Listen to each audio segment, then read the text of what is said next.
My video for December 7th, 2017 is entitled, "Forgetting the Past is Being Doomed to Repeat It." The so-called Apostle Paul advised us to forget the past and press toward the mark of our high calling. Many people, some fairly famous and others who are less well known, have added wisdom that contradicts Paul. They say that we need to learn from past mistakes or we will repeat them without a doubt. To me, our high calling is to learn to love one another, which, as I keep saying, requires us to actually listen to one another. I don't think we need to be constantly rehashing mistakes, but we do need to develop perspective. This is done both by introspection and study. One an inner work, the other leads us to a place of action derived from being honest with ourselves and our actual situation. As I keep saying, I want the kingdom of heaven to become a reality on earth. That cannot occur if we continue to do what we have always done. We can chart a new course that will result in a very different world, one of cooperation that replaces the insane competition. Let me begin just by saying that I had expected to be recording with Aristo today, but something came up and he's unable to follow through with making a video. So I'm once again, for Pearl Harbor Day, December 7th, making a video of my own by myself, and hopefully I will be able to connect with Aristo tomorrow or at the latest this weekend.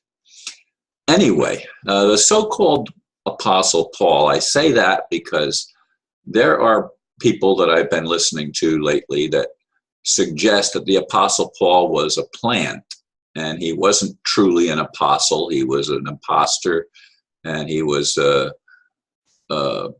under the control of the Roman government, and also working with the Pharisees of his day.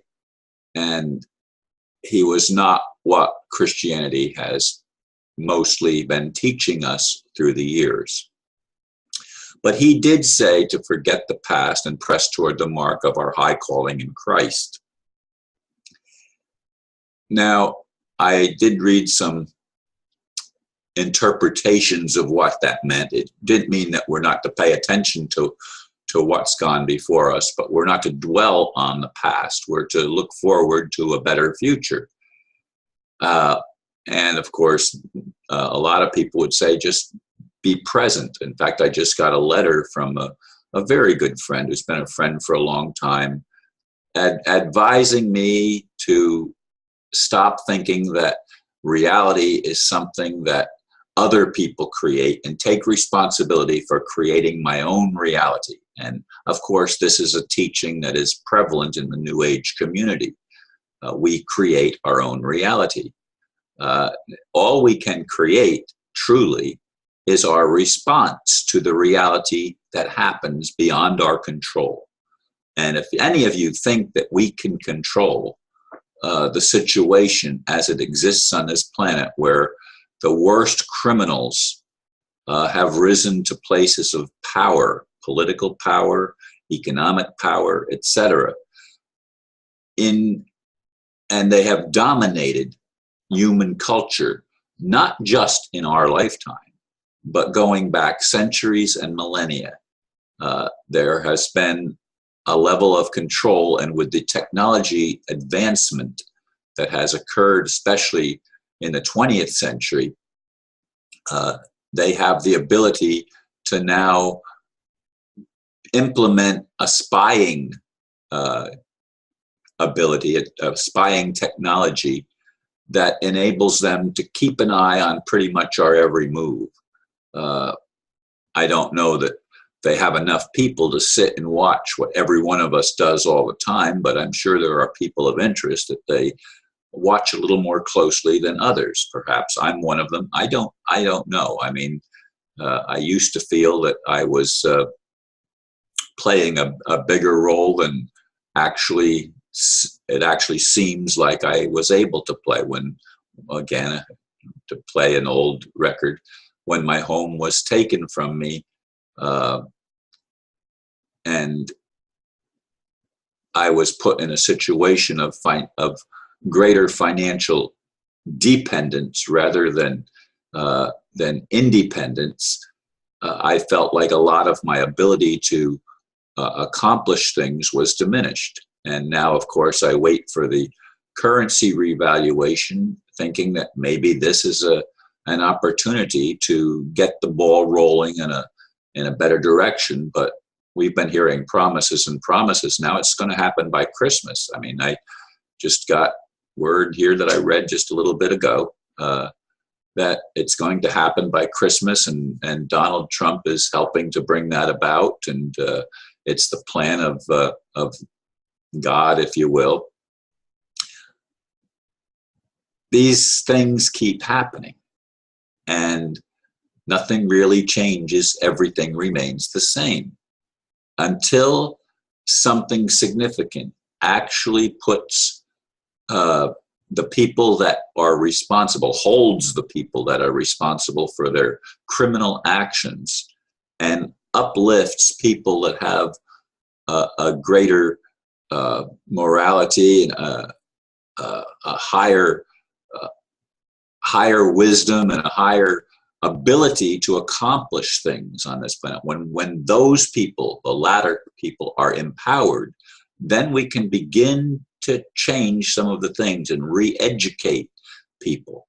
But until we come to a place where we have studied and honestly and objectively looked at the situation in which we find ourselves and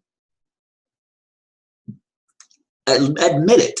I mean, so much is about denial. So much is about turning our heads and only focusing on what we supposedly want, and that's what brings it about.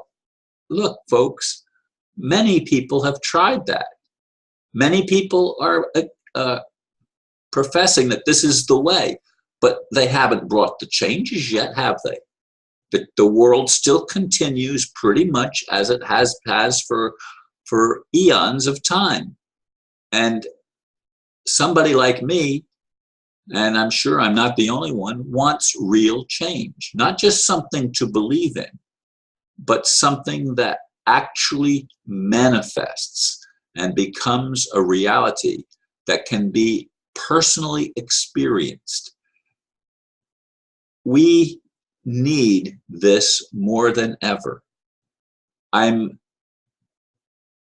tentatively excited by some of the things that are reported, but I've been hearing reports like that for a long time. And many of the things that were promised did not and have not yet materialized. And all I can do is choose to react in a way that keeps me on a course toward bringing about the positive changes, and a course that will enable me to play a role when the time comes to be able to play a bigger role in helping others and lifting others out of the conditions and situations in which they find themselves and humanity finds itself. We don't need to compete. We need to cooperate with one another. That's what I've been saying, and that is a sane message. Competition on a spiritual level and on a political level is crazy. We need to bring our resources together and come together and listen to one another and live from the heart and learn what it means to truly love one another. Thank you, folks, again for listening, and as always, namaste.